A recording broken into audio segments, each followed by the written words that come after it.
So for this episode, I thought instead of going right back to R&B, that we'd take a look at dance music instead. My fellow millennials who are into the scene may remember Amber from her house music collective Stars on 54, whereby she and her co-singers Jocelyn Enriquez and Ultranate covered If You Could Read My Mind. This is a song originally by the late and great Canadian legend Gordon Lightfoot. He was inspired by his divorce when he wrote it, and it's this beautifully poignant song that is absolutely worth listening to when you're in one of those kinds of heavier moods. But this version takes the song and tells a fairly different story with it. The magical vocals and jubilant sound are the epitome of girls going out and saying what happened was bittersweet, but I'm choosing to let us support each other, get through it, but also have fun and live our lives. And while this one may be more memorable nowadays, I nevertheless believe that there's a time and a place for both versions, and they both deserve to be a part of the conversation.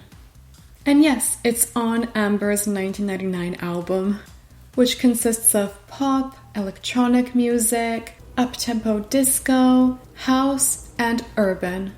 Even though there is some European influence, this album is catered to the North American listener and very much follows the trends that started in America. The similar sound was popular in the 80s and 90s. It made its resurgence in the 2010s. And nowadays it's making its rounds thanks to social media.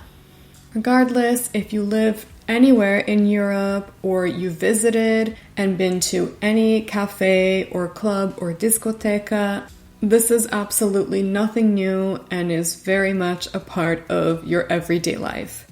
And Amber was definitely a part of that. There's something so otherworldly and fantastical about her singing and the tunes, whether the song is uplifting or slower and more intimate.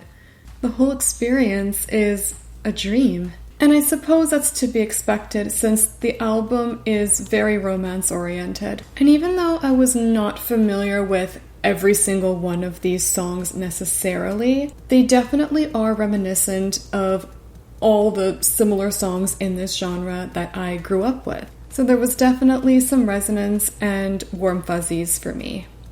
Do be warned that some of the lyrics are explicit, although at the same time it's funny that I say this because we grew up listening to songs like that and they completely flew over our heads at the time.